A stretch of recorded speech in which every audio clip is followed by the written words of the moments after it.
Afrodisiacs. It's your boy, T3. Geek Town. Let's get down. Let's get around for this clown for this Friday Reading Rainbow. But you know where we start, because it's for me, you, and the crew. Now pull up. Boom. Hey.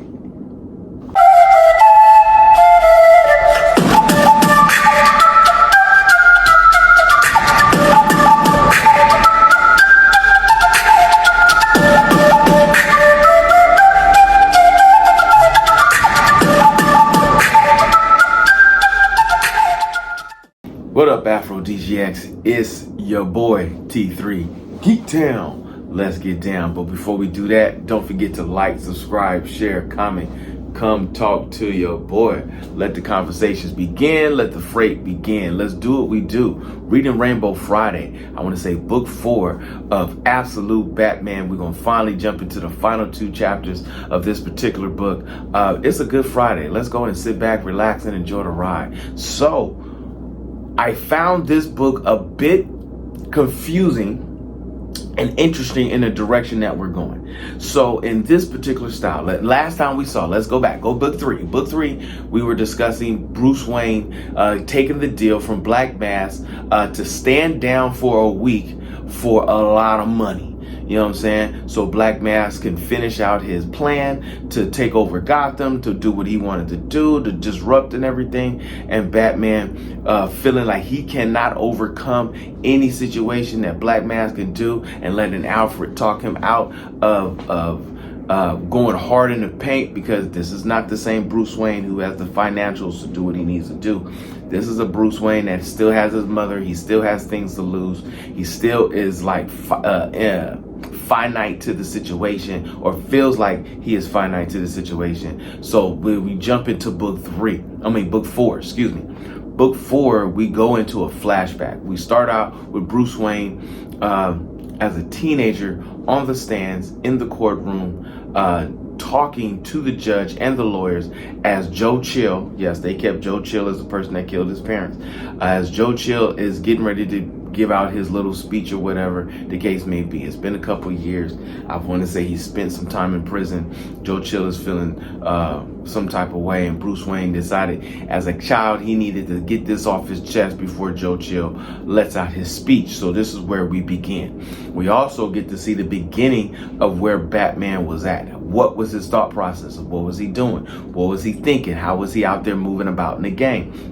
He actually did the whole bat situation. So he goes to Crime Alley because he knows that's where a lot of the thugs are at right now. Crime Alley is technically where his parents were killed in the original Batman saga and sequences, where in this particular one, his father was killed at the zoo.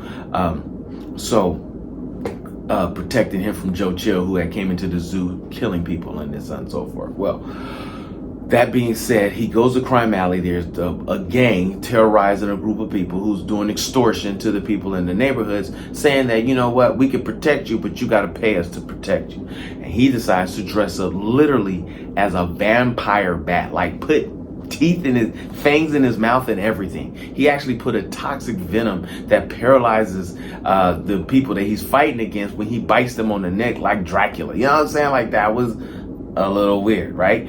His costume was more dark, more gothic, more Dracula-like. He still had the Batman ears and horns and stuff like that.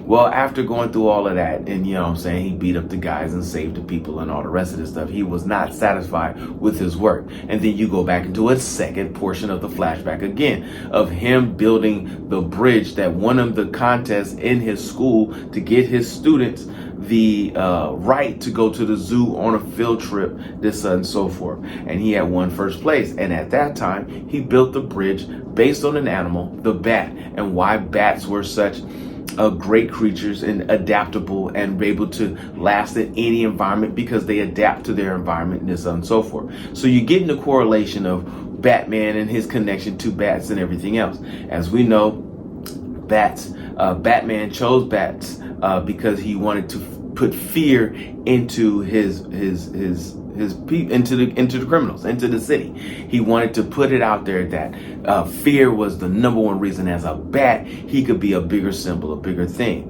Well, in this particular case, he found bats to be adaptable, able to come up and do anything, regardless of the situation, regardless of what's going to happen, which is kind of foreshadowing to, I think he's going to not end up taking the money from Black Mask in book 5, but we will soon see what happens with that.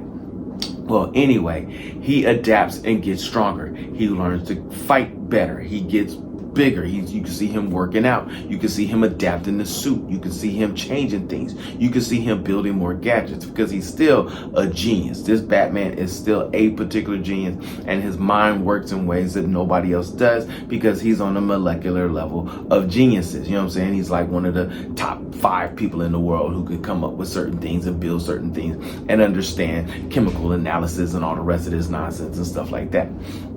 So with that being said, he's doing these things. So this entire comic book, or this entire issue, was based on a double flashback because as you go back to his childhood in court, and he's mad at Joe Chill, and he's telling Joe Chill, I will never forgive you. I'm going to always hate you. You're going to always be the man. I don't want to even hear what you have to say. I don't want to talk to you. I don't want to hear about your plea. I don't want to hear your excuses. You are a disease to me. You are something that I'm going to forever, ever hate. And then you also learn why Thomas Wayne never became a surgeon in this universe, because once he found out that his wife was pregnant, he could not go after medical school like he wanted to, but he still wanted to feel like he mattered in life. And then you go back to find out that Thomas Wayne lived in fear because his dad died of a heart attack, and so he was like, I wanted to be a heart surgeon, but I found that I was living in fear, and in living in fear, I'm not being the best person that I am. Foreshadowing to Bruce Wayne living in fear because he can't protect his mother in this current time with Black Mask and this and so forth.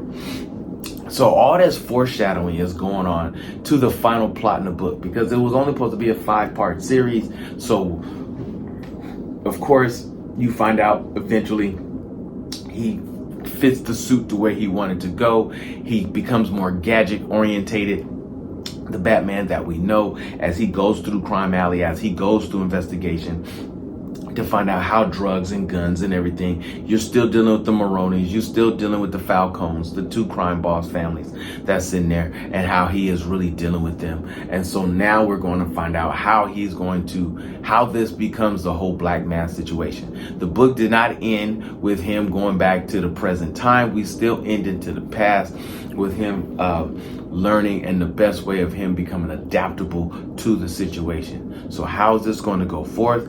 I'm not quite sure, because like I said, this book kind of went to the left, a little bit to the right, and then upside down. You know what I'm saying? So we will see. Again, this is slower than the rest. I can't wait to get to the Wonder Woman one. I can't wait to that drop. I believe I'll be able to get that this week, as well as Blade Bloodline. We can finally get into some action that's going on. Even the Superman comic that I'm reading right now that we will discuss next week.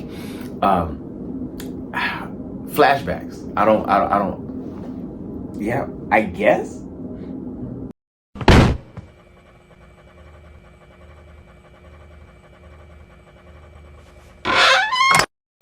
All right, folks, so I'm going to finish off Secret Levels. I'm going to be dropping that off. I'm going to be finish off My Hero Academia this week.